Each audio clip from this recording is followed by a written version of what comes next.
Okay. Actually, I think I have to rejoin the meeting because of some No, permission issue. Yeah. no problem, no problem. We can wait.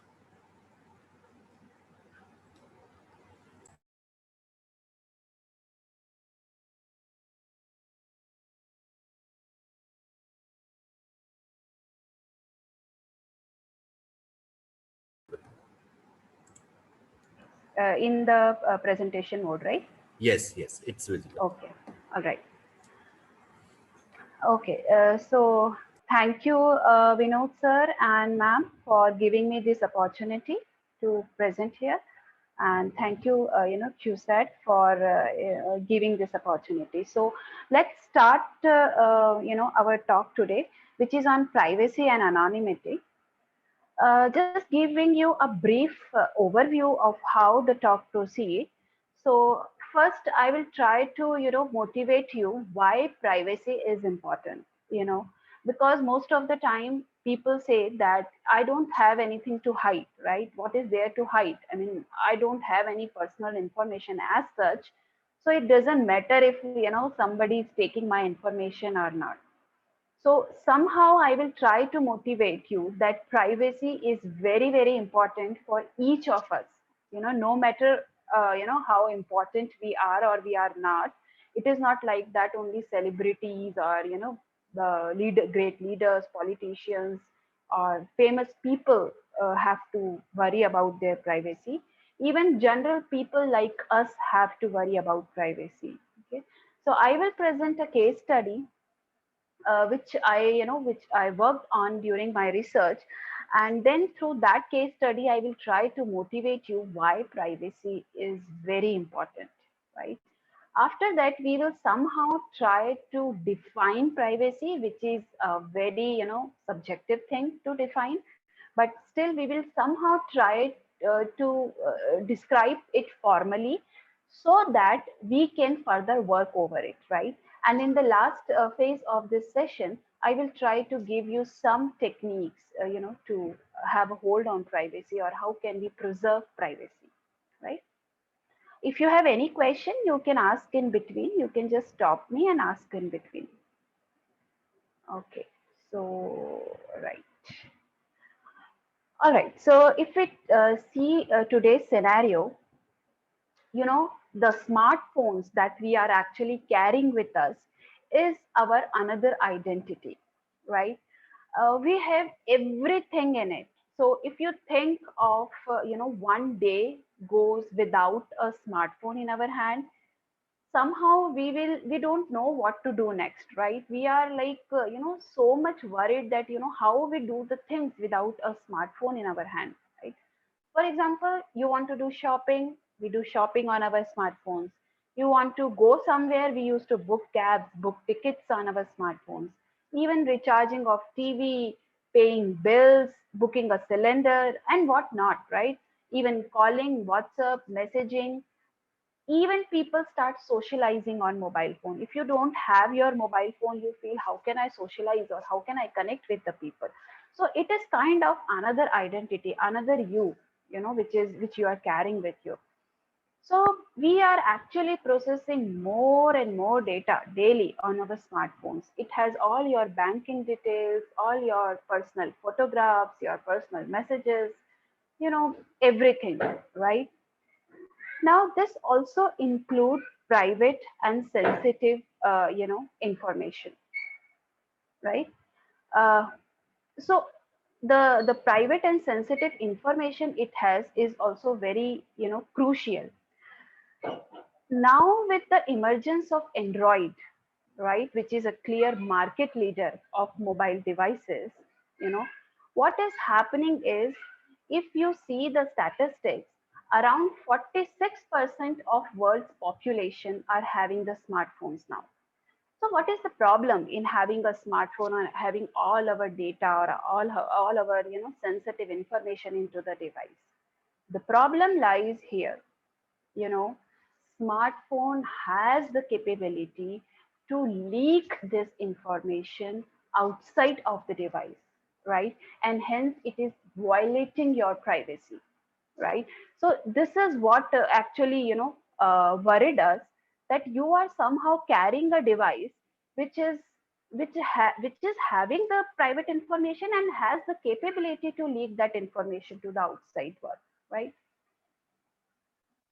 All right, and now we are having lots and lots of malware writers who are keep on finding new ways how we can circumvent the screening mechanism which is in place, right? So no matter how hard Google is trying to, check all the apps that are, that people use to upload on the Play Store, regular, circumventing and all, but there are malware writers which keeps on finding new and new ways to circumvent the screening mechanism which is in place, right? And we can see that although Google is having so much powerful screening mechanism in place in Play Store called Bouncer, still we are having dozens of malicious apps on the Play Store, right? So you can see the power of malware writers, right? So why Android? So I will just give you. So I actually chosen the case study from Android device, and the reason lies is, since as one reason I already told you that it is a market leader, right? If 46% of world's population has a smartphone, I'm very sure 70% out of 46 is having Android smartphone, right? Even more than that, right? So that is the reason we will go for this particular mobile operating system. So a very brief history about Android. It is founded in 2003 by Android Inc. and then it is taken over by Google in 2005, right? Then in 2007, there was a consortium of 84 companies who came together and they signed Open Handset Alliance, okay, OHA, and they decided to develop, um some mechanisms, some tools, some techniques, which is a open source for this mobile devices. Right. And then in 2008, Google, yeah, sold his first Android phone, and which is this HTC Dream, also known as HTC G1. So 2000, from 2008, when the first mobile came into the market, and now it is 2021, right? So it is how many? Almost maybe 13 years now. And during this 13 years, right, if you have a look, Android is the market leader, right? Right from the beginning. So I am presenting the data on the screen. It is from StatCounter, and this statistics is from June 2017 to till May 2021. But this remains same even before that as well, right? And you can clearly see that Android market share, worldwide market share, is 74%, right? More than 74% somehow. Now, why the question arises, why it is so popular? And the reason is, the very first reason is it's open source ecosystem, right? It is open source. People can play with it. People can even the vendors can download it, customize it, have their own modified version of Android and something like that. So open source nature actually allows uh, Android to become a popular one, right? The second is Android mobiles are available at very affordable cost, right? So as I told you, since it is an open source ecosystem, there are huge market, which covers, this type of Android devices, and therefore it is available at very affordable prices, right? The third reason could be there is a, the learning curve for Android is very easy. If you know Java, right? You just have to install Android Studio, just have to write maybe 3 to 4 lines and you are ready with your first app. It is that easy, right? Definitely if you have to develop advanced apps or some professional apps, you need some expertise into that. But in general, as compared to other mobile operating systems, the learning curve is very easy for Android, right? And it supports, and due to all these reasons, definitely it supports large number of applications. If you are having a company and you want to launch the app for that particular company, the first choice in which you can launch the app is Android, right? And then second comes iOS. but people will actually develop an app for Android. That is for sure because of its popularity. And the last but not the least reason is uploading mobile apps. So developers will develop. So there are millions of developers who are developing Android apps, but they want their app to be on the Play Store, and uploading this or hosting that is also at very nominal cost, right? So all these things actually aided advantages behind Android's popularity, right? But with this popularity, it is also become the target of the malware authors because the penetration of Android is very deep, right? So malware authors also find it a very lucrative surface to attack on, because if they develop an attack, it can actually penetrate deep into the market, right? So that is somehow come along with the popularity. And if we go by this particular report, which is from G Data Software, I accessed it on June 2021. So according to them, there are more than 100 million malicious apps out there, right? And this is specifically for Android I'm talking about, right? And according to their statistics, more than 10,000 malicious apps came into the wild every day, right? And in every 8 seconds, it is one mobile app, Android app will get affected, right? So with this statistics, definitely it has become very, very, very hard, and it becomes very important also.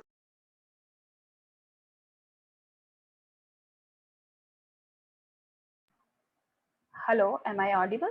Yes, yes. Okay, right. So now, what is the reason of what is the reason of the popularity of Android malware specifically, right? Why there is a rise in Android malware, and that too constantly exponential, right?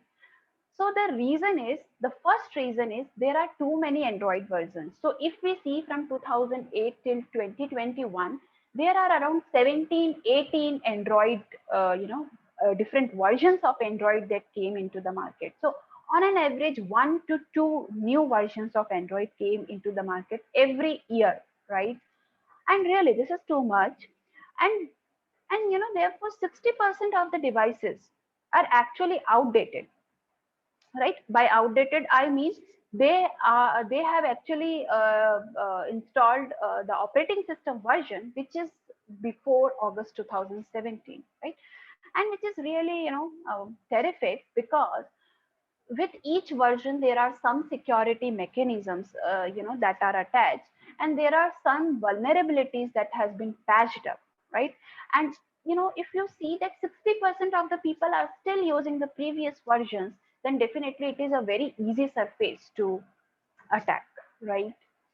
So why this is so? So one reason could be there are many devices which actually do not support upgradation up after a certain extent, right? So that is one reason.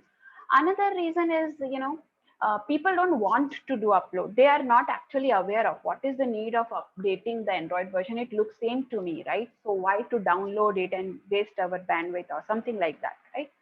So anyways, but yes, but this is very risky. Okay.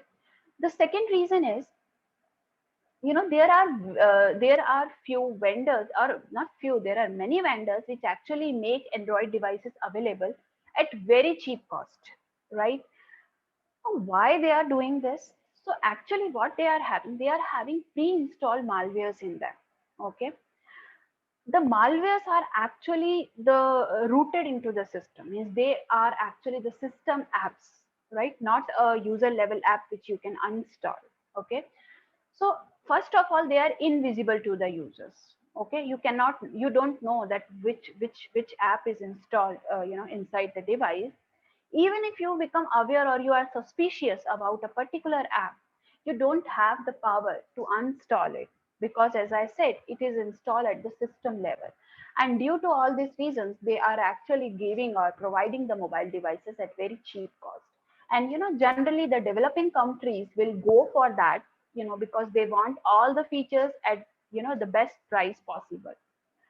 So yes, so this is another reason. Sometimes I think you might have seen, some sort of cleaner app which again and again pop up into your device. And if you try to, somehow quit the app or close the app or uninstall the app, you cannot do so, right?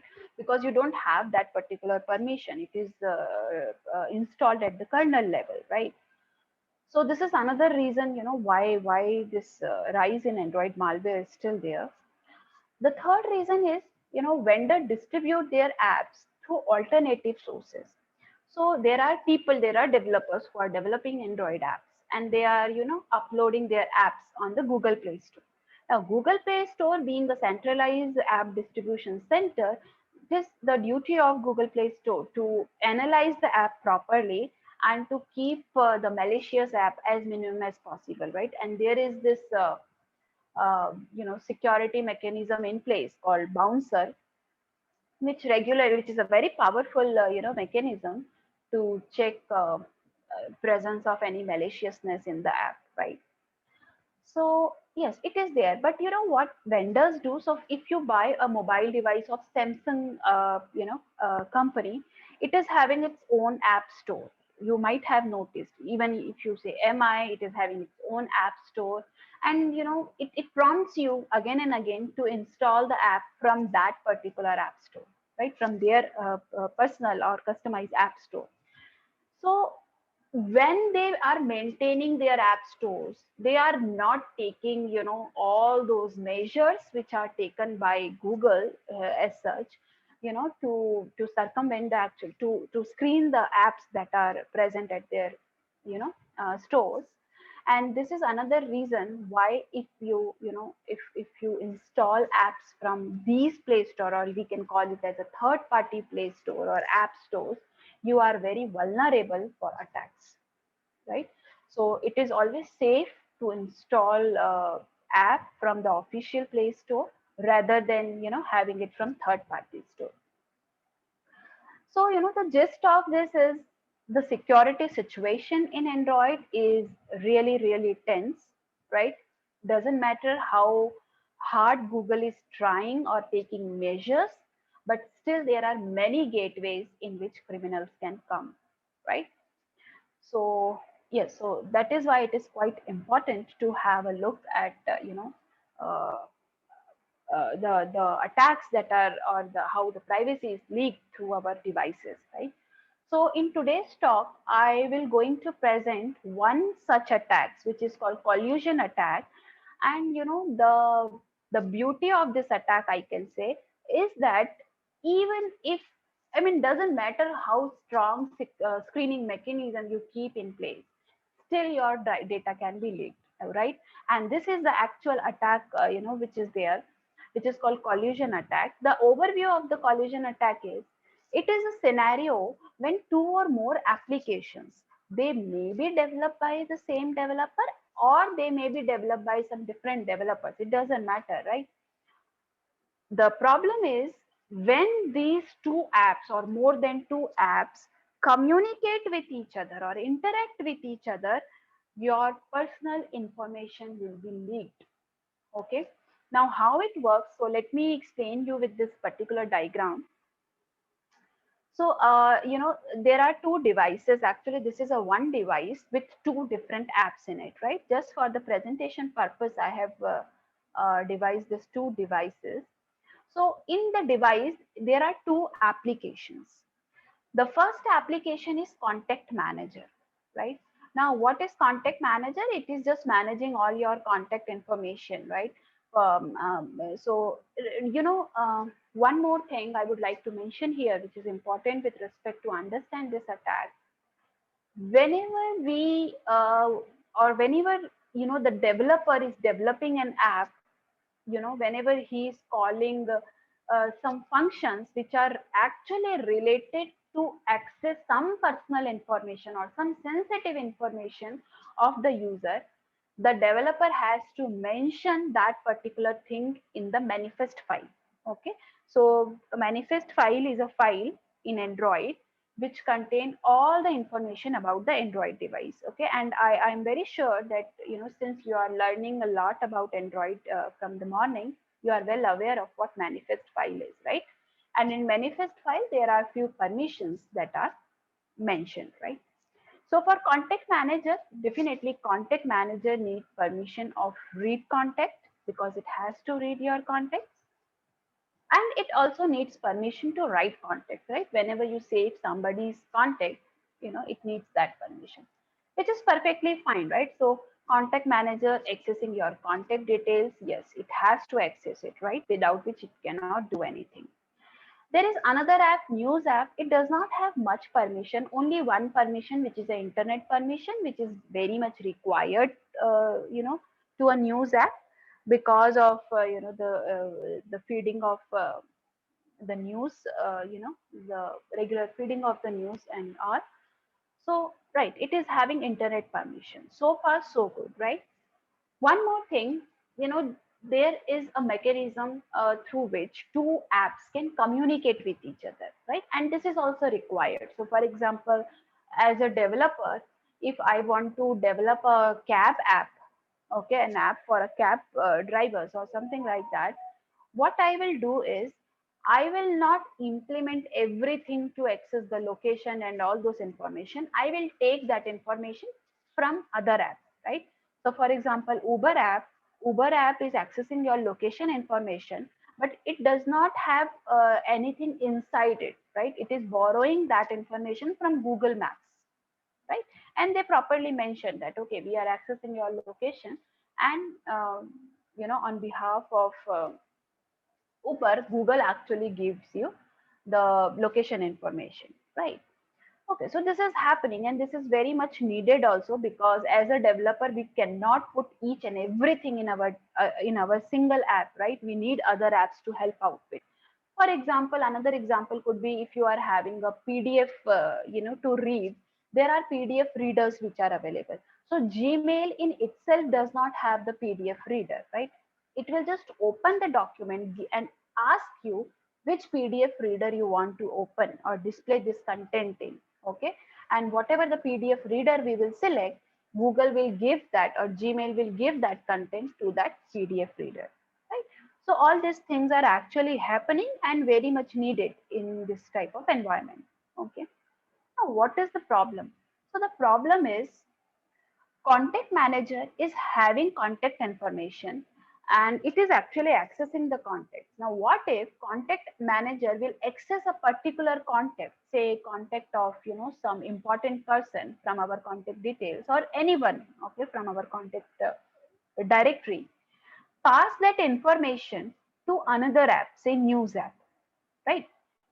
And this can be passed through intent, which is a standard IPC mechanism in Android, right? So the main thing I would like to highlight here is the data from one app is passed to a second app, and it does not require any permission as such. Okay, it does not require any permission. Now, what news app can do, since news app is always connected with the internet, this information could be sent to some CNC server or some malicious or some adversary which is sitting out there, okay, and which is watching us. That information can be, passed to that person, and hence our privacy is leaked, right? And that too without your knowledge. You are not at all aware that what is the information which is going out from your device. You are not at all aware of. Okay, and therefore it is very, very, very dangerous thing to have, right? So having said this, having came across this attack, what I did is I actually try to validate this attack, that whether it actually happens, and what are the screening mechanism which are in place, has to say about such attacks, right? So for that purpose, what I did, I downloaded app which is a device ID app, very simple app. I downloaded it from Google Play Store, right? And I did this in 2016, right? And at that time, this app is having more than 1 million downloads, right? So this is a very simple app which will give you your IMEI number and your local information, information of your device like MAC addresses or local IP addresses, etc., etc. And that's it, right? So when I see the manifest file of this particular app, these are the 6 permissions which are mentioned in the slide. It is these permissions are listed in the manifest file, right? Internet, Bluetooth, read phone state, access Wi-Fi state, access network state, and read G services or Google services. All right, then what I did, I analyzed this app, this particular app which I downloaded from Google Play Store on various tools, web services, and mechanisms which are present at that time and prevalent at that time. So you see virus total. Virus total is a combination of 56 or 57 antiviruses, and whenever it is in the form of web service, right? So whenever you upload your app on virus total, it will analyze the app on all these antiviruses, and it will give you the report or the score like 1 of 56 or 5 of 56, meaning 1 out of 56 antiviruses say that this might be a virus. Okay, so it is some sort of that web service. So I check the app on virus total, and the score is 1 out of 56, which is okay. Like it is not, it is not very alarming or something like that. Then I check this on visual threat. So visual threat is another similar kind of web service which is there, and the risk score on visual threat on the scale of 0 to 100 is 30. Okay, it is not too high, not too low. Then there is a Sendroid, okay, which is again a research tool, and the scale on the scale of 0 to 100, the risk score with Sendroid for this particular app is 28.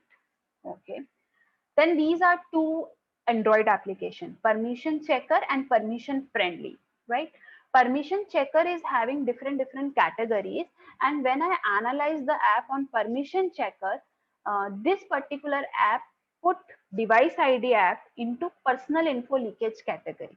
Okay, it means that this particular app is leaking some information.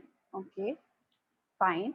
Then I check it on permission friendly on the score of 0 to 1000. The score is 700, and I hope you can interpret why the score is 700, because there are too many permissions inside it. Okay, so it is just checking whether the application is permission friendly or not.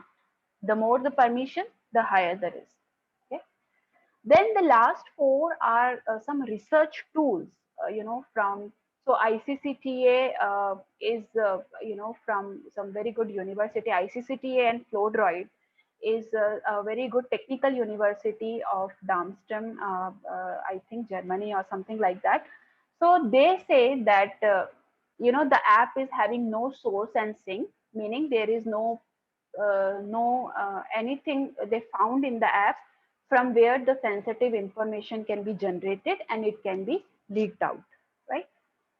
On Droid Safe, which is again a research tool from MIT, they say that the version of the app is not compatible, right? As I told you, there are lots and lots of versions of Android app. So they developed their tool to work up to a particular specific level of, level of API of Android. So it is not supported there. And same goes with Heldroid, right?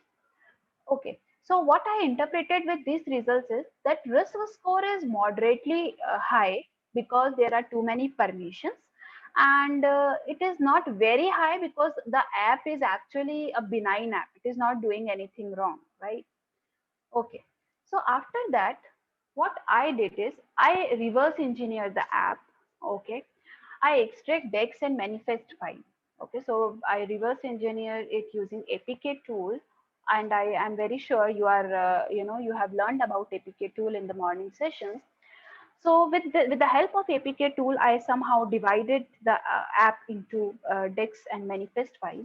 I changed the manifest file. Okay, I removed most of the permission. I just kept one permission, that is read phone state, because that is the permission which is efficient, or you can say necessary and sufficient for doing the task of the app. Okay, read phone state, because the app is accessing IMEI number and MAC addresses and all those things. All right. And the remaining permission I just removed. Then I put one more permission into that. Okay, and what is that permission? So at the end of the slide, you can see write external storage. Okay, this is the permission which you require when you want to write something on the SD card. Okay, so I actually inserted leakage code into the app. Okay, so what I inserted is very simple. The app is accessing the IMEI number. After, when it accesses the IMEI number, what I did, I just write a simple line of code which will write this IMEI number to the SD card. And for that, I need write external storage permission. Okay. Again, I repackage the app and checked again the app on all the platforms that I have checked for the original app. Now, this is what my findings are, right? So, you know, the column at the rightmost is the previous one, right? Which is the one which is for new app, okay, with the reduced permission app, and the column at the center is the original scores of the original app, right? So with original permission, virus total is saying 1 out of 56, whereas this reduced permission app is saying 0 out of 56. Means nobody, no antivirus says that it is having, some sort of virus or something like that, right? Then on visual threat, the risk score is 30 previously for the original app, which is, just decreased and come to 12, right? Which is very surprising. Why? Because actually now this reduced permission app is a malicious app. It is actually leaking your information, and instead of increasing the risk score, visual threat is actually decreasing the risk score, right? And same goes with Android as well. Okay. Now these apps, permission checker and permission friendly. So permission checker, it is still keeping it in the leakage category, and permission friendly, decrease the permission. And the reason is obvious. Previously there are 6 to 7 permissions, and now there are only 2 permissions, right? So definitely the score will be decreased. uh, Now, ICCTA and Flowdroid again say no source and sync found, right? It cannot found any source and sync. Droid Safe, I made this new app compatible to work with Droid Safe and Heldroid, right? So now Droid Safe is saying that source and sync found. Okay, why? Because there is a source which from which sensitive information is generated, and there is a sink which is actually nothing but, the code is giving out, and we are writing it on the SD card, so that act as a sink, right? So yes, Droid Safe can detect it. Even Heldroid says that this app is a malicious app, right? So yes, they also able to detect it. Okay. Now I didn't stop here. What I did, I divided this one app into two different apps, right? So if you have observed closely, what we are doing inside, this app, we are accessing some sensitive information and dumping that information somewhere. So these are the two tasks. So what I thought, why not divide these two tasks into different apps, right? So the single app I divided into two different apps. One app is called a service app and the other is a collector app.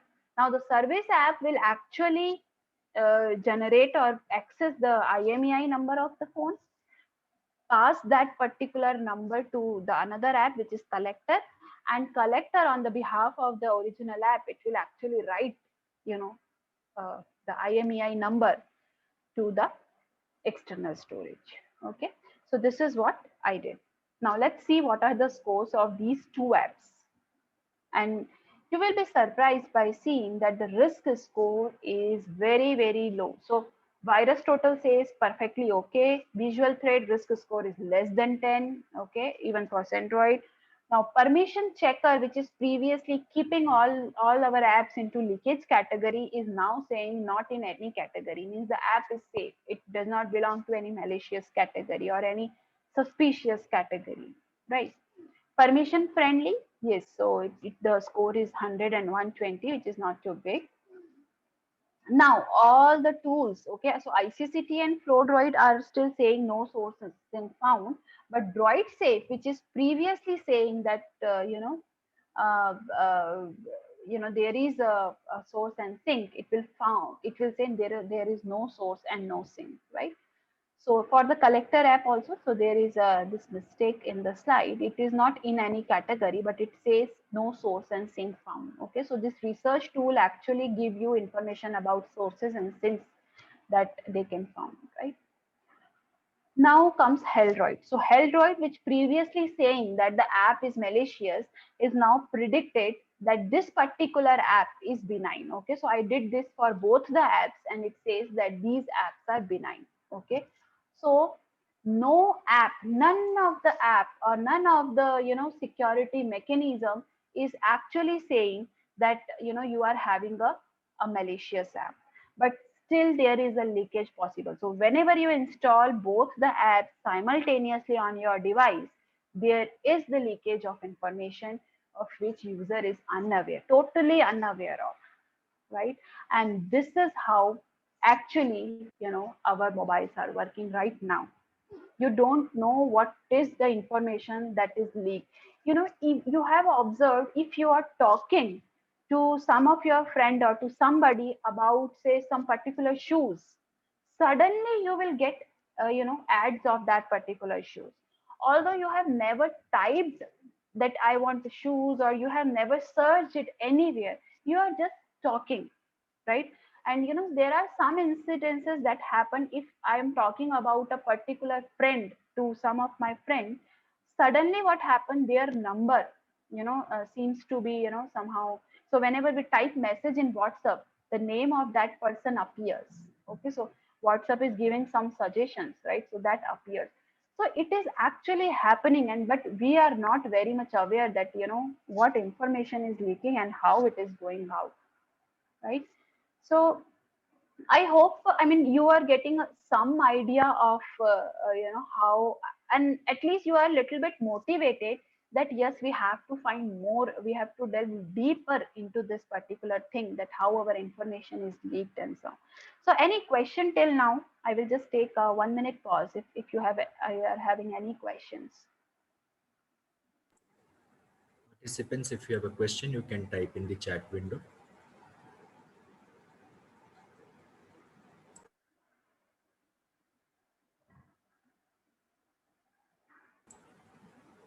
Dr. Okay. Shweta, you can continue. Maybe Yes. if there is Yes. something, I'll read for you. Yeah. Okay. Right. So this is, this is how our privacy leaked. So, we are often talking about privacy, privacy, privacy. The first question came, what is privacy? Because, it is very, very much required to define the privacy. If you don't know what is privacy, what is anonymity, we cannot actually tell that whether, your privacy is violated or not, right? So the question comes is, what is privacy? And when you ask this question with anybody, generally you will heard that I'm not very much concerned about my privacy because I have nothing to hide, right? I have nothing to hide, right? What can we learn from this particular sentence? Somehow we are trying to relate or equate privacy with hiding something. Okay, so something is either hidden or it is not hidden, and therefore we can say something is private and something is not private. Okay, so in this, somehow when we say I have nothing to hide, we are trying to relate privacy with secrecy, or we are trying to define privacy as secrecy, which is having no varying degree, right? It is binary. It either it is there or it will not be there, right? Because as I told you, that if we consider privacy as hiding something, so something is either hidden or it is not hidden. Okay, so let's see that what it means in practice. Okay, so let's see one example. Okay, so the derivation with this particular definition is, if something is secret, it is private. If it is not secret, it is not private, right? So let's see an example. Okay. So suppose we are having, our medical records. Right? So this is something which is personal to us. We don't want people to read our health records per se, right? We consider it as a private. Now there is one person who comes in and he wants the access of this medical records, right? And we will say no, you cannot access this medical records, and we hide that medical records. Everything all right, no issues. But suppose somebody else comes and he will get access of this medical records. Now what happens? Since this is not private now, this is not secret now specifically, right? So secrecy means only I know about that information. But now there is somebody else who is aware of that information. So it is not secret, and hence it is not private, right? So can you see the problem with this particular definition? It is somehow defining privacy as a binary thing. Either it is present or it is absent, right? But somehow we have to add some more context into it. If we consider privacy as secrecy, perhaps it is very simple to understand, no doubt, right? But ask yourself, is privacy really about secrecy, or is it something else, right? So if nobody knows any information, then definitely it is of no use, right? So generally people say that the safest system in the world is the system which is where all the connections, you just remove all the connections from a system and close that system and keep it into a vault, right? But then it is of no use, right? So you if you are having the data, it should get transmitted. If you are having some information, it will be transmitted, and you have to tell that information to someone. You cannot say, okay, it is completely hidden since it is private. No, it is not possible, or it is not practical, right? So yes, so there should be some other definition which works better as this particular definition, where privacy we can consider it as a secrecy, right? So let's consider one more example, and the same example, right? Suppose we are having our medical records again. Now, if I say that these are the medical records and my neighbor wants the access of this medical records, now what will happen? When we say that my neighbor wants the access of this medical records, what will happen is we will say that privacy will be violated. This is a violation of privacy. Why? Because there is no good reason why my neighbor would like to have the access of of this health records, right? It should not have that access basically, right? Now assume that my neighbor is my doctor. Okay. As soon as I mentioned that my neighbor is also my doctor, suddenly you can say, okay, now if you are sharing your medical records with that, it is making sense, right? There is no violation of privacy, right? So you see the difference, that in one case, when my neighbor accessing the record, it is a violation of privacy. But in the later case, when I put some more context into it, when I put some more information into it, that neighbor is also my doctor, right? Then suddenly the same act is not violating the privacy. Okay. So it is very, very important to understand from a researcher point of view that you cannot define privacy without putting context information into it. You need to know the context in which the information has been transferred or the information has been sent out, right? So yes, so while defining the privacy, definitely we need to know the context in which it is happening, and hence we can define privacy as contextual integrity, right? So we need few other things to mention here around, and which is, the first thing is, you need to know the context about data. Okay, what is the data that you are talking about, right? What is the data that is being transmitted.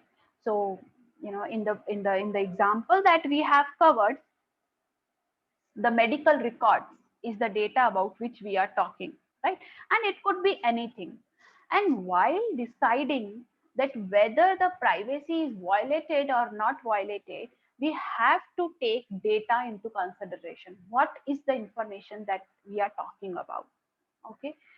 So it is one important parameter to decide whether privacy has been violated or not violated, right? The second thing is, who is the data going to, right? So in the previous example, you know, so when I say the data is going to my neighbor, you will say this is a violation of privacy. But as soon as I told you that the neighbor is my doctor, suddenly you can say, suddenly everything changed and we will say that it is not a violation of privacy. Okay. So this is also very important parameter, that who is the data going to, what is the data, and to whom it is going. Okay. So these are the two important contexts that you need to know before deciding whether privacy is violated or not. Then the third one is, how did the data transferred? Okay, if the data is go to the doctor, how did the doctor receive the data? Okay, if I am the one who is giving my medical records to the doctor, it is okay, perfectly fine. If the doctor is having my records with the previous doctor, then also it is perfectly fine, no issues. But suppose if the doctor broke into my house and then have the access of my medical record, then definitely this is the violation of privacy. Although the data is same, the person who is accessing the information is same, but still the way in which he get that information or receive that information is not acceptable. Okay, and which leads to privacy violation. So considering that how the data is transferred is also very important, which we have to put into context. And then what will they do with that particular data, right? So for example, I am sharing my data to a doctor for my treatment, right? But what if that particular doctor, and I am the one who have given that data to the doctor, what if that particular doctor will just go to the insurance company and show my medical record to them and increase or lower down the the premium of the insurance? Then this is something which I am not expecting the doctor to do, right? Because I am sharing my medical record for my treatment, nothing else.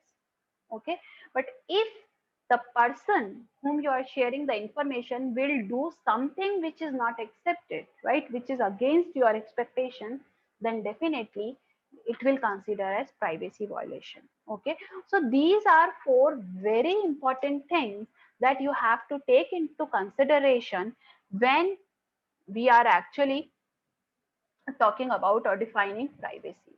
Okay, so let's see privacy as contextual integrity, right? So I told you in very informal language that what we need to consider. Somehow let's try to formalize these things into a definite or a formal definition, so that it will help us to develop few techniques over it, right? Now, as we discussed, one thing is very sure, that data transmission occur in society, right? There is no way that data will not transmit. So we cannot have secrecy as our privacy definition. Okay, but there is very wonderful observation by one of the scientists which says each transmission occurs in a particular domain of your life. Okay, now what does this mean? So, for example, I will transfer my medical data to the medical domain of my life, right? If I am having my medical records, I will give it to my doctor, to a particular hospital, to my dietitian, to my nutrition, or to insurance company, or anybody who are related or concerned about my health. Okay, so all these people form a medical domain of my life. Okay, so each person is having a different domain, right? Another example could be, so for example, I am giving this online talk, right? So my video is, going out. My video of, taking this class or giving this talk, delivering the talk is going out, which is okay. So this is going into the educational domain of my life, right? But suppose, what if a video of my cooking the breakfast will go out? Now, this is the violation of privacy, right? Because somehow the domain is different, right? I am cooking a breakfast is an entirely different domain than the educational domain. I giving the video lecture is perfectly fine. It is going into the educational domain of my life, right? So somehow we are trying to relate that if the data will transmit, no doubt in that, but the data transmission should be within the boundaries of a particular domain of your life to which that particular data is related to, right? I hope you are getting my point. So data transmission is different for different domains. Okay. So let's define it, more formally. Now we will say that privacy, so we will say, okay, the data transmission should be allowed or disallowed, or we will say privacy is violated or not violated based on the CI tuple. Now what is the CI tuple? So CI here means contextual integrity, right? It consists of actors. Okay, the first thing it has is actors. This tuple is having the first element as actors. Actors, there are three types of actors. First is the sender, okay, the one who is sending the data.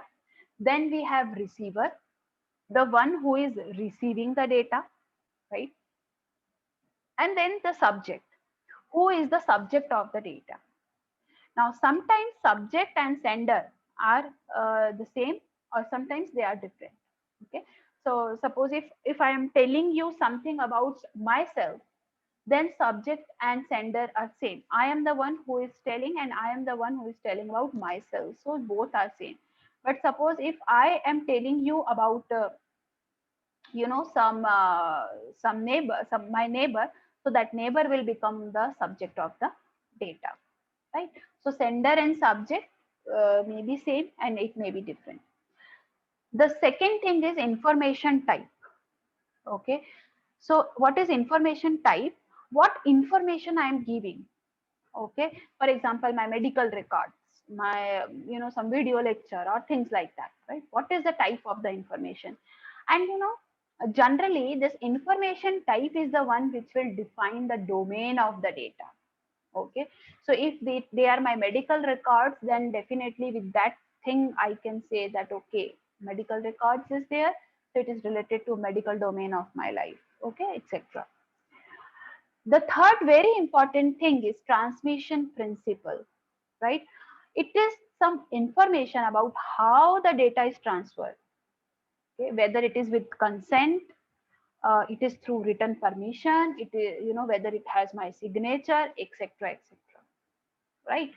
So yes, that this is also very important, because sometimes it may happen. So sometimes when, say, some cops come into your house and they would like to, see some, they just start looking at some of the things at your house. You will say that, wait, why are you are not allowed to do this, although you are a police, but you cannot come into somebody's house and you just have a look around and see the things, right? But yes, if they are having a warrant, a proper warrant, they can do the same act, right? So transmission principle is the information how I mean, how the data is transferred, whether it is through a consent, through proper consent, or whether it is in the illegal way or something like that. Okay. So these three things consist a CI tuple. We have actors, which include sender, receiver, subject. We have information type, which say what is the information we are talking about, and transmission principle, which says how the data is transmitted, right? So this is called a CI tuple. Now the question came, who will actually determine whether this CI tuple is accepted or not? who will define or who will question the acceptability of CI tuple? Okay. So if when I will say that, okay, this CI tuple is a valid CI tuple, means there is no privacy violation, and when I can say that there is a privacy violation. Okay. So according to contextual integrity, there are societal norms which actually define the acceptability of the CI tuple. Okay. Now, what do I mean by norms? So norms are, some rules or expectations that exist in law or in expected social conduct. Okay. So either there are some laws for that particular rule. Okay. For example, there could be a law called HIPAA. Okay, so HIPAA law, this act was created to provide, the protection of personal health information. Okay, so there is a law. Now, if you did something which is against this particular law, then definitely it is not accepted, right? And if something is within the boundaries of that law, it is accepted. Okay, so this is one thing in which we can decide whether a CI tuple is accepted or not. In addition to this, if I say some private information to a person, right, and I ask him not to tell this particular information to anyone, okay, and what he did, he just go and tell that information uh, to someone. Now, this is something we have not expected. Okay, now here the person is not violating any law. Definitely, there is no violation. The problem is the person did something which is not as per our expected social conduct. Okay, so acceptability are defined or decided by norms. Norms could be a law, specific norms, or it could be the expected social conduct, right? The society in which we are living, what is accepted in this society or what is not expected by the society, right? Okay. Now there is another way of looking at these norms, in terms of information flow control, right? So we can think norms as MAC or mandatory access control, right? So if you know mandatory access control, it is something which says that there is a system, and the system will decide which user can access which object in what manner.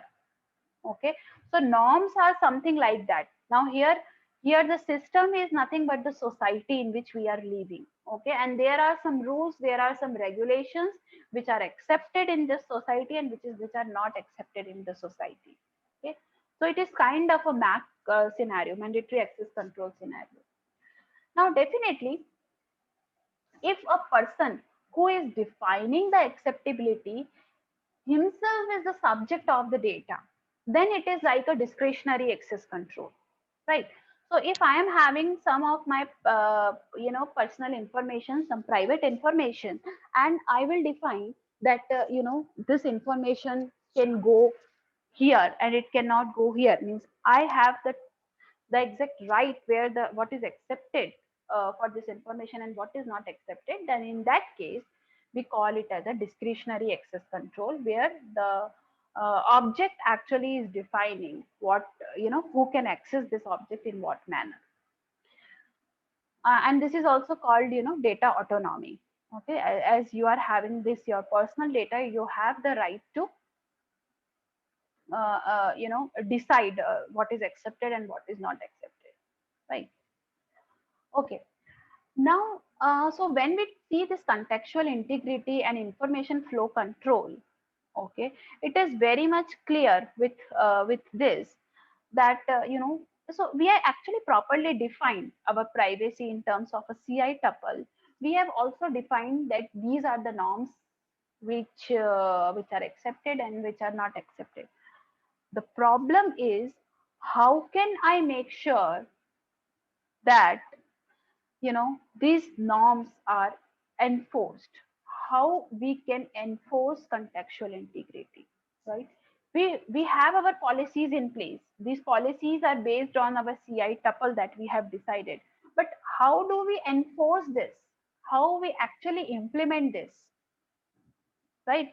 Although it is having a striking resemblance with information flow control, as we see, it can be looked as a Mac or DAC architecture, but how to actually enforce it? Okay, so for example, how can I make sure that my doctor is not using the information into a wrong context? How can I make sure this? Do we follow him around for forever? uh, do we record everything, each and everything what he says, to check whether he is not leaking our personal information, right? So even having a very good definition of privacy, it is very difficult to implement it. How we can implement this, how we can make sure that it is not violated, because it is indefinite, right? So if I give you information, system needs to make sure you can never really reveal it in a wrong context. This is what we expect is, because we cannot go behind each and every doctor always, right? We want the system to believe that, okay, if I am giving you some information, it is your duty to make sure that anyone will not reveal this information in the wrong context. But I hope you get the idea that it is really difficult to enforce this, right? Okay, so now we can have rules based on CI, that is perfectly fine, but we need to enforce these rules separately. Okay, and here we want a marriage of policy and technology. We have policy with us, okay, everything is clear, but how to implement it, for that we need some sort of technology, right? So with this particular thing, we will move to one more case study, and let's see how we can, how actually people are enforcing this thing, and achieving privacy. So I will just wait for another 1 minute if you are having any questions till now.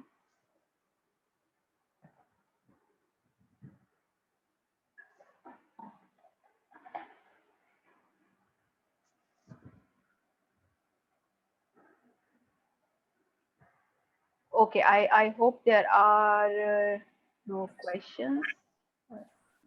Okay, ma'am, we can continue. Okay, all right.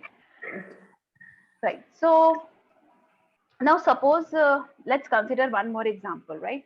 We are having this data set of COVID-19 India data set, right? Now this is the data set. It has Ma'am, info. Yes. there is one question in chat. Can I read? Yes, yes, sure. How iOS is secure and Android isn't. Okay. Sorry. How? Okay, how iOS is secure and Android is not. So it is not like that uh, that iOS is secure and Android is not secure. No, it is not like that actually, right? The problem is Android is having very deep penetration into it. You might have came across various news where there is a security breach in iOS app. Okay, the problem or the major difference between iOS and Android is the openness. Okay, for Android, anyone, even you and me, can develop an app and upload it on the Play Store. There is no harm in that, right? So if more number of apps is there, more penetration is there, then definitely more attacks will be there. Okay, but it does not mean that Android is not secure and iOS is much secure. Okay, since iOS is a closed system, okay, it does not allow any developer to develop the apps. You need to have very specific environment to develop apps for Android, like for not for Android, for iOS, right? For Android you can use any operating system, it doesn't matter, it will work with each and every operating system. If you want to develop an app for iOS, you need to have Apple with you, right? And there it is very closed system. It will charge for each and app that you will going to upload on the Play Store, right? So definitely malware writers will uh, want more and more money, right? They don't want to spend much, but they want to gain much. Okay, but it does not say that iOS is secure. Okay, I hope I'm making sense here. Okay, thank you, ma'am. One more question is there in the chat. Okay. Is reverse engineering always the best way to start with to identify the breaches? Okay, so see, if you are, so Android APK is a zipped file. Okay, now there are two types of analysis, or rather, there are many types of analysis, but broadly there are two types: static analysis and dynamic analysis. Okay, there could be mixture of these two. There are hybrid analysis or things like that, rule based analysis or things like that, but you can keep each and every type of analysis into these two broad categories. In static analysis, what will happen is this: you need to have looked at the code of the program. Okay, we cannot just go ahead and run the application. So in that, we will not run the application in case of static analysis. In this case, in particular static analysis, if you want to go with static analysis, yes, this is the first step you have to do. You have to reverse engineer the app using some or the other tool. Why it is important? Because it is a zipped file. If I say just read the content of a zipped file, what is the first thing you have to do? You have to unzip that file, then only we can read the contents inside it, right? So reverse engineering is nothing but you can think of it as unzipping a zipped folder. That's it. Okay, it is just unfolding each and everything, and it will give you all the zipped things separately. Then you can decide whether you want to do analysis based on a manifest file, or you want to go and look more deeper into the Java classes which are there in place. Okay, so if you are doing static analysis, then yes, you must have to do reverse engineering. There is no other way around. But if you are doing dynamic analysis, okay, in dynamic analysis, we will not have a look at the code of the program. We will just execute the application on the device or emulator on in some or the other environment, and then based on how it is executing, we are actually collecting the traces of the execution, and based on that we will do our analysis. So in case of dynamic, there is no need to do reverse engineering, but in case of static analysis, reverse engineering is must. Yeah, I hope it is clear. Okay. Yeah. Okay, ma'am. Okay, thank you, So ma'am. yeah, I can continue now. Okay. Yeah. Okay. Yeah. Okay. So talking about our data set, COVID-19 data set, so it has information about those who has actually gone through COVID in India, right? So definitely it has some information, some personal information, right? About the persons who actually gone through COVID. Now, suppose there are this group of researchers who want to do some sort of research on this particular data set, right? What they can do, right? They can get the data set and do some research. But what if one of the researcher, he just want to know, a particular a particular, he just want the information about a particular person. Okay, say a particular actor, let's say Amitabh Bachchan. He just want to know all the details about Amitabh Bachchan. So what he will do, he will just look into the data set, gain that information for that actor, and then use that information for some malicious purpose. Okay, how can we stop this? How can we prevent this? Although we want the research to be done, but still we want to maintain the privacy of users to which this particular records belong to, right? So, the very first solution that came into our mind, and generally people use this technique for de-identification. So the method is called de-identification. De-identification means we want to remove any identifiable information from the data set. Okay, just remove any identifiable information, replace it with a random value, and then release the data set in the hope that original data cannot be reconstructed. So if I talk about this COVID-19 data set, what we can do, we can just remove the names, of every person who is there in the data set, and instead of that name we can either put some random value, okay, and then release the data set. Now, will it help? Okay, and it is not necessary that you will delete one column. You can delete multiple columns. Okay, you can remove all the identifiable information, which is maybe address of of the actor or something like that. You can remove all those things. Okay, so there is something called k anonymity, which is used to measure the hardness of how the data can be reconstructed. But whether this will work or not, let's have a look. Okay, so it turns out, so that, see, it seems like it will work, right? Because since you are having a data set, you don't have name of any person, you don't have address of any person, then you will think, okay, now what is the harm? Okay, nobody could realize that who is the person, the data is about. It turns out that if you take the intersection of multiple data sets which are out there, okay, so in this diagram there are these two data sets. So the first data set is the medical data, de-identified data, right? You can see it does not have any name or address of any person. It just have visit date, ethnicity, diagnosis, procedure, medication, and the charges. Okay, along with that it has age, postcode, and gender information. That's it. But with this information, we don't know to which the particular row belongs to. Okay. But there is this another data, auxiliary data set called voter data set. It has name, political affiliation, address, age, postcode, and gender. This information, right? It turns out that the intersection of these two data sets, you can actually re-identify most of the people. Okay, and this is not just an assumption, but there is this work by Latanya Sweeney. She is from Harvard University, and she actually did work on medical data and voter data sets, and she able to reveal the information about one very famous political leader there, you know and she did this just by medical record and voter record.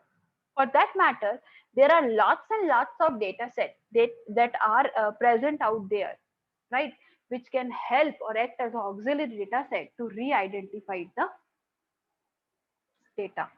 Okay, so yes, re-identification is, if we are doing de-identification by just removing all these things, then definitely re-identification is possible by taking intersection or linking two different types of data set.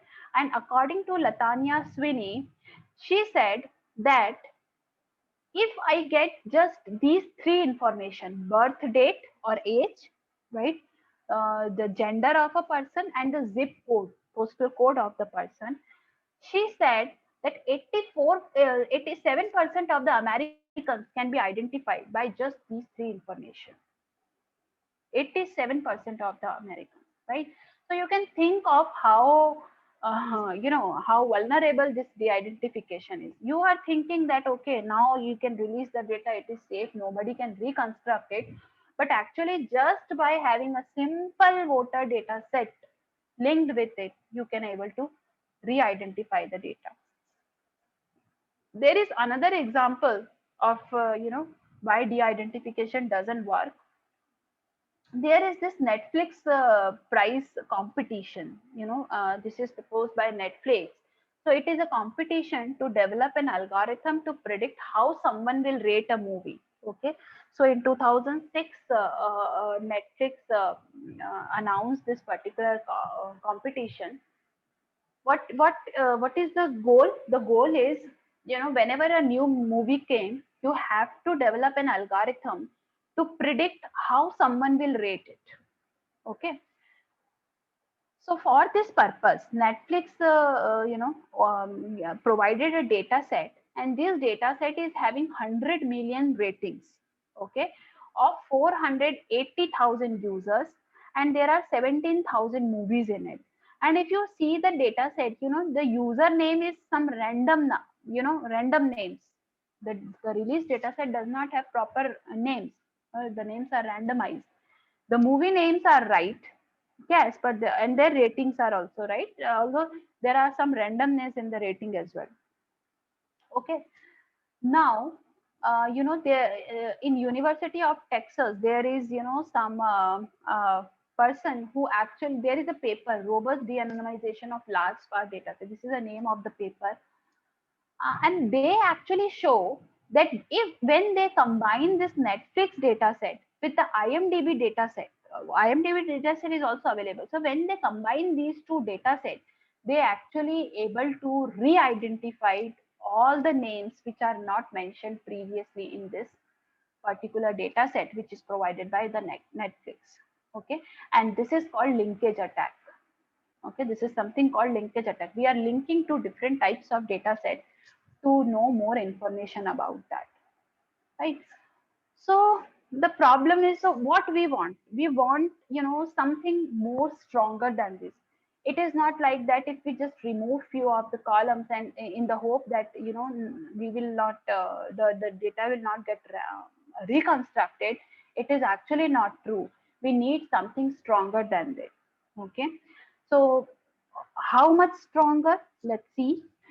Given two adjacent data set. Okay, so adjacent data set, adjacent means the two data set that differ only by one row. Okay, only one person is there which is in data set 1 and he is not in the data set 2. If two adjacent data set is given, you cannot get information about that one differing member. That much strong some mechanism we want to have it in place. Okay, so can we do that? So there is something. So now I am discussing another method called differential privacy. So we have seen first method, that is de-identification. But we realize that de-identification actually doesn't work in many cases because of some linkage and other attacks which could be possible there. There is another method which is called differential privacy. It is a method of providing utility as well as the privacy. We want the utility also to occur. We want the researchers can do research on the data set. We want, so when Netflix, provided their data set, they want this thing to happen. And for this, they actually, need to give some data set, right? They have to public some data set to do the research on. So we want the utility, but at the same time, we also want to preserve the privacy. Okay. So what do we mean by differential privacy? The basic idea of differential privacy is don't give the exact answer to the queries, but give a noisy answer. Okay. Now, what do I mean by this? So if I ask you a question and the answer is yes or no, instead of just giving me answer yes or no, I will put some noise into it, right? So let's see this particular method into a little bit closely. So suppose let's take an example, and it is a very weird question which many people don't want to answer because they think that their identity should not be revealed. Okay, so the question is, how many people pick their nose? The answer is one, yes or no. Okay, somebody will say yes or somebody will say no. Okay, now the idea of differential privacy is this. Okay, so see, we will having this particular survey. We will collect this survey on our server, but before sending to it our server, okay, before sending it to the server, we actually insert some noise into it. Now, how we can insert the noise? So this is the way of inserting the noise. We will collect the survey on our server, but before sending it to the server, we will insert some noise. Because of this noise, we cannot trust individual answer. Okay, so the noise could be very simple. For example, if I ask a person, let's say Bob, I am asking Bob, are you picking your nose? He will say yes or no. So what I will do, I will flip a coin first. If I get a head on the coin, then I will store Bob's real answer. Whatever he say, yes or no, real answer, I will send it to the server. If I get tail, I will flip a coin again. And once I flip the coin again, if I get head, no matter what Bob's right answer is, I will send no to the server. If I get tail, no matter what Bob's real answer is, I will send yes to the server. Are you getting my point? So in this particular case, I am actually trying to put some noise into the answers. And because of this noise, we cannot actually trust individual answer. Suppose if we re-anonymize the data set also, we are not very much sure that whether Bob picked his nose or not, right? Because there is a noise in the data set. Yes. So you are not sure about people's answer, and you cannot judge them on their answers. So this is very useful method when actually you are collecting information about some illegal behavior, whether a person is taking drugs or not. Whether so there are some weird questions that people generally don't want to answer because they don't want that people can judge them based on their answers. Okay. Now you might be thinking, then why, how this particular thing will give a correct analysis of our survey, how it is solving that purpose. Okay. So if you analyze it closely, 75% of the times we are actually giving the right answer, right? So for example, there are 50% chances when we will send Bob's real answer to the server, right? In rest of the 50% cases, in 25% cases we will send no, and 25% we will say yes. Okay, so overall 75% times we are actually sending the real answer. And since we are actually knowing what is the distribution of noise, we can easily compensate it and end up with a fairly accurate view of the analysis of the survey, right? I hope it is clear. It is little involved topic, this differential privacy. Okay, but I hope you understand it. And so somehow here we are solving the problem. We are having the utility with us. We can conduct the survey. Nobody can say no to conduct this survey, because we are saying that no matter what, people cannot judge you because you are not sending your real answer. We are putting some noise. So don't worry about your privacy. We have the utility, at the same time we can preserve the privacy of our stakeholders. Right. So this is actually a simple way to do that. There are other distributions like Laplace distribution. You can read more about this particular thing into the paper, the link I have mentioned here. So Laplace distribution allow us to spread the data over larger ranges, and it increase more data anonymity. Okay, and they prove in this paper, they actually prove that the result of the survey will be stated same whether or not you participated in or not. Okay, so therefore there is no reason for anybody to not participate in the survey, right? So this is another technique called Laplace, called differential privacy. Okay, now there are some more data privacy methods or techniques that are in place. So you know the first one is, okay, the first one is encryption, and I'm very sure that most of you are aware of encryption method. It is used to encrypt the data and having your private information. So basically, it is a cryptographic tool which helps you to attain the confidentiality, integrity, and availability of the system. And at the same time, since we are encrypting the data, okay, we are very much sure that even if in between somebody will have a hold on the data, he cannot see the information which is inside this particular data. Okay, so somehow we are sending the data in the encrypted form, assuming that the only the receiver can have access of the actual information. Rest will get the access of the cipher text, which they cannot interpret any meaningful thing out of it, right? So this is another data privacy method. Another thing which comes into existing from a while now, which is called homomorphic encryption. Okay, so this is a variant of encryption, a normal encryption. But you know what happens? So what is the problem with the normal encryption? The problem is, suppose I want, so I need some cloud services. Okay. I want to process my data, but at the same time, I don't want the cloud also to read my data, although I want to do some processing on the data. Okay. So this is not possible using a simple encryption. Why? Because anyways, if some cloud has to perform some operation on my data, it has to see the data, it has to have access of the data, right? You cannot do that without having that access. So there is another thing called homomorphic encryption.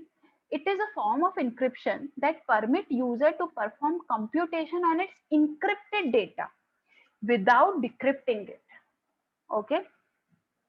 So how this can be done? Basically, I can give you a simple example to explain this. Uh, so there are some mathematical operations on ciphertext which are equivalent to some other mathematical operation on the plain text. Okay, so somehow we have to identify these operations. So just for example, let's say multiplication of all the rows in the ciphertext. Okay, multiplication of all the rows in the ciphertext is equivalent to addition of all the rows in the plain text. Are you getting my point? Right? So these two operations, so these are two different operations. So one mathematical operation on ciphertext is equivalent to or give you equal result as you perform some different mathematical operation on the plain text. Okay, so in such a scenario, what I can do, I can encrypt my data, I can send it to the server to get the sum of all the rows. What the server can do, if it is a normal encryption, then it will say, no, I cannot do it, right? Because I don't know, I don't have the access of your actual data. How can I sum up all the rows without decrypting it, right? So what in homomorphic encryption, what the cloud will do, it will just do multiplication of all the rows, right, of the ciphertext, and send that ciphertext back. And by decrypting, the owner will actually get the sum of all the rows of the plain text. Okay, so this is how it works. I hope you all get a brief idea about how homomorphic encryption is work. The challenging task is to find these homomorphic functions. Okay, which mathematical operation is equivalent, in ciphertext, and which to which mathematical operation equivalent to plain text. Okay. So this is here is something a challenging task. But once you are done, we can this allow our encrypted data to be outsourced on some commercial cloud environment for processing, all while it is encrypted. So there is no privacy leakage. Okay.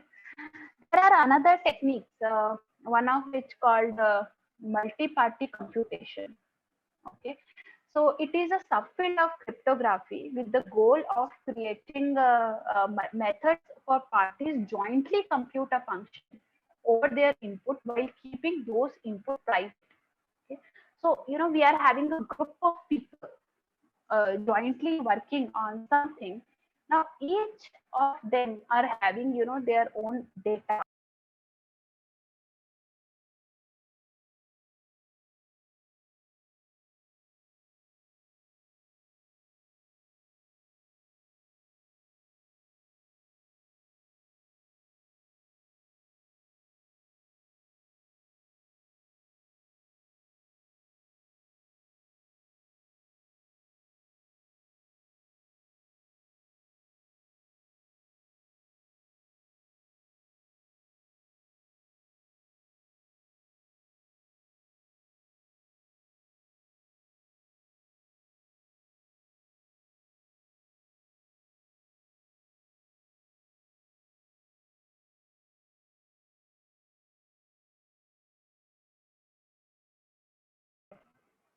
Hello.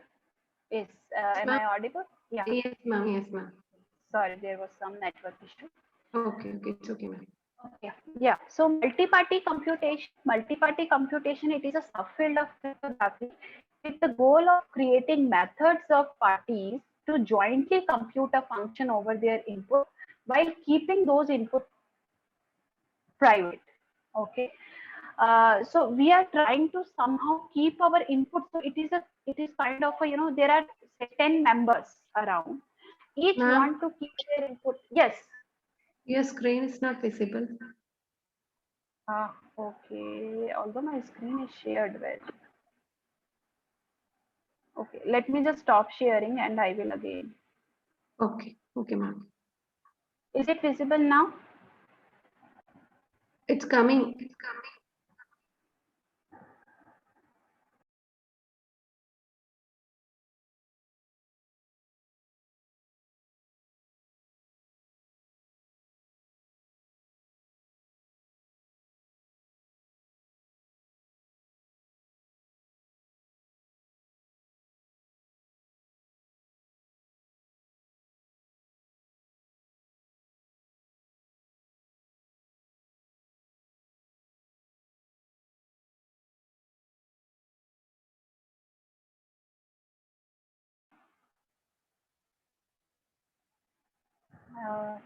Yeah. Hello. Is it visible now? We got that message has started screen sharing, but not yet. Okay. Okay. Yeah. Just a minute. Wait. Okay, ma'am. Okay, ma'am.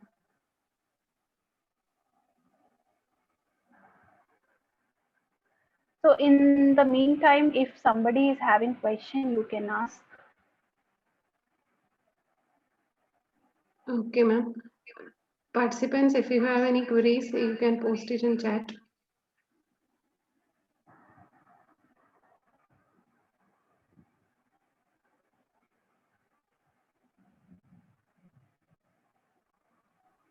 Ma'am, one question is there in the chat. Can I read?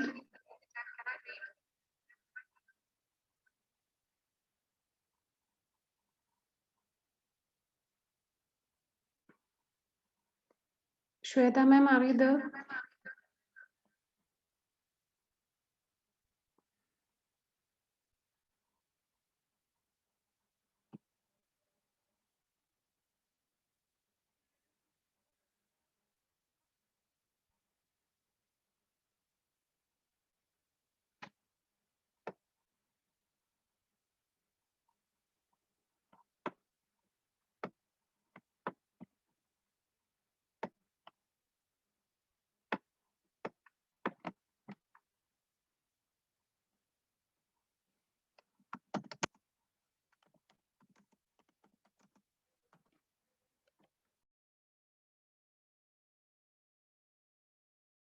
Computation. I am talking about multi-party computation.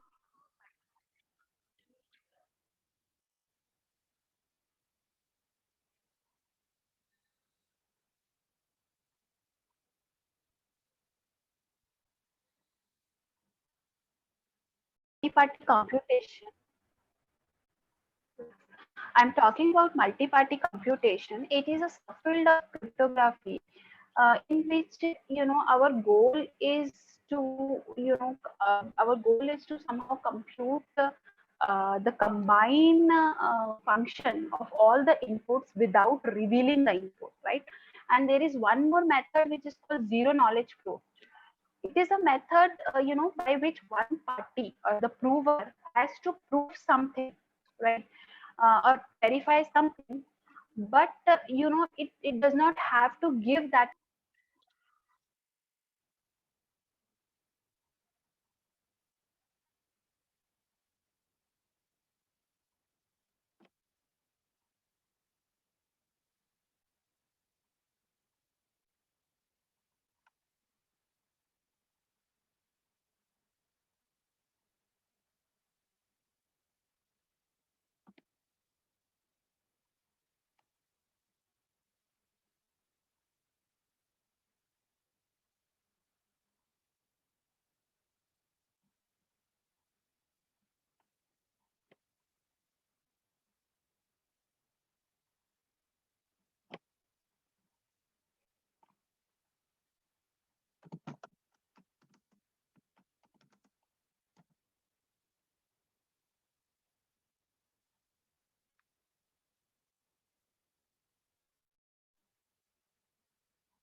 Yeah, so in zero knowledge proof, you know, if suppose you know the value of x, you have to let people know that you know the value. You just have to prove that you know the value of x without actually revealing the value of the x, right?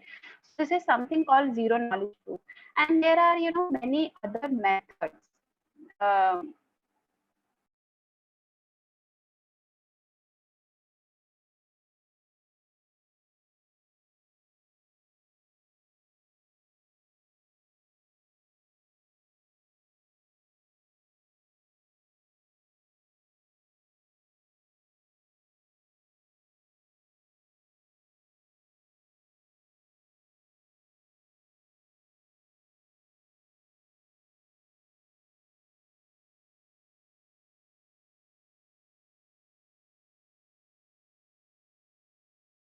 Uh, I'll read it once again. Can you highlight yes, something about the collection identity of a user through cookies? I'll post it again in chat. Okay. yes, please. So collection identity, yes. So, you know, cookies are another way to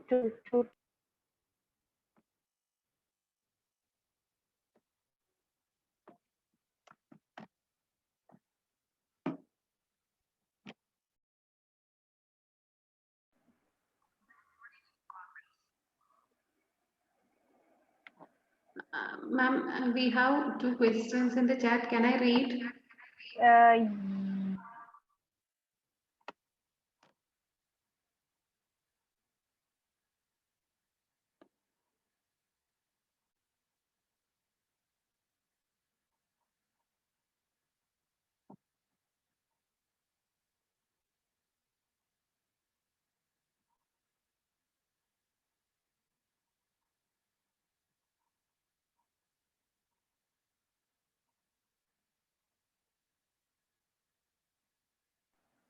hello, yes, am I audible? Yes, ma'am. Okay. Yeah, please, you can read it. It will be very good. Okay. First question, can you highlight something about the collection identity of user through cookies? Uh, yes, sure. So, see, cookies are actually, you know, cookies can be called as the most, you know, most what you can say, well known. Actually, it is, you know, personal information collecting tool.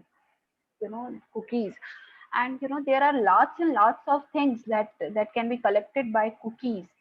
So, you know, these cookies are actually introduced in 1994, and since then, you know, people are collecting lots and lots of information, what you are shopping, what you are doing, what are your preferences, and all these things. These are the cookies who are collecting this, right? So yes, definitely cookies is plays very important roles in collecting our personal information. There are, you know, many different types of cookies as well. There is a, you know, first party cookies which actually develops by so the main motto of developing the cookies is just to remember, you know, who is the user who has get connected to a server, right? To know the identities. But nowadays there are many third party cookies, you know, which are actually advertisement cookies and things like that, which are storing too many of our data that we are not at all aware of, right? And if you see that, you know, what are the information they are having, they are even recording our audios and videos that we are having in place. Okay, so yes, cookies plays a very important role in collecting, you know, our personal information. Am I making sense here? Yes. Yes, ma'am. Yes. Thank you, ma'am. Then second question, for which type of applications homomorphic encryption will be suitable? Sorry, can you repeat which? Which type of applications homomorphic encryption will be suitable? So as I told you, homomorphic encryption is used, you know, when we are having, when we want to do something, and still we want to keep our information private. right? So for example, I have given you an example of when we want to do something on cloud, right? So let's give me another realistic example. Suppose I am having a business company and I am having very important data set, right, that consists of very crucial information about my clients. Okay, so I want to, let's say, know my business analytics. Okay, but at the same time, I also don't want to reveal the information of my important customers, because it might be possible that I am not having that sort of analytics environment with me, or analytics expertise with me. So I have to definitely give my that information to some other company or to some other services that I'm using, right? So in such cases, what I will do, I will use homomorphic encryption. So I will encrypt the data, okay, and give this encrypted data to a particular thing. And here I will use homomorphic encryption. And as I already told you, what do we mean by homomorphic encryption? It is somehow we have to come up with a, the functions which will work for one and the result is equivalent to the other function. And this is the most important challenge in homomorphic function. And generally the real time application of homomorphic encryption is when it comes to cloud. We want to use cloud services a lot, right? We want most of our computation to be performed on cloud for obvious reasons, but at the same time we don't want that our information will be with the cloud. Okay, so in such scenarios we can use homomorphic encryption.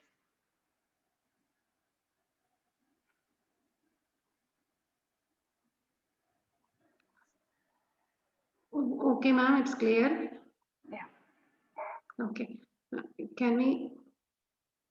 So any other questions, if there are?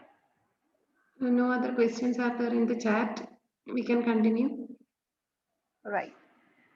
Okay. Okay. So, right. So, do you want me to share my screen again for the last slide, or is it okay? Is it okay? It's okay, ma'am. Okay. Okay. Okay. All right. Thank you so much. Thank you all the audience for being so nice and attentive. So, if you have any further questions, I think you can take my email address. You can mail me. I will try my best to solve it out. Right. Right now, I am pursuing my research into this particular domain specific to Android. If you have any ideas and any collaboration opportunities, I am quite open for that. Thank you so much.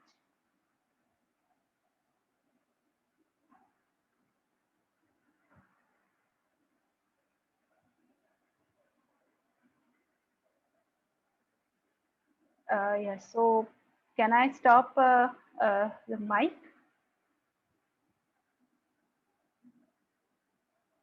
Yes, ma'am. Yes. Okay. Thank you, Shruti, and thank you all the organizing team once again. Okay, participants.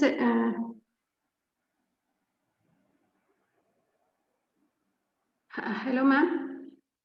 Yes. Yes. Oh, okay. Then we can wind up the session now.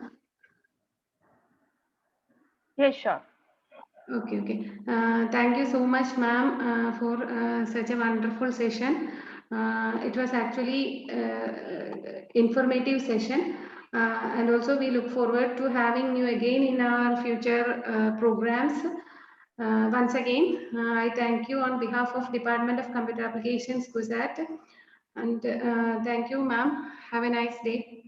Yeah. Thank you. Thank you, all of you. Have a nice day to all of you. Thank you so much. Bye. Okay. If any queries are there again, we will send you as an email message. Yeah, sure, sure, sure. Just send me an email. I will try to reply as soon as possible, right? Yeah. Oh, okay. Thank you. Okay. Thank Okay, you so ma'am. much. Thank you.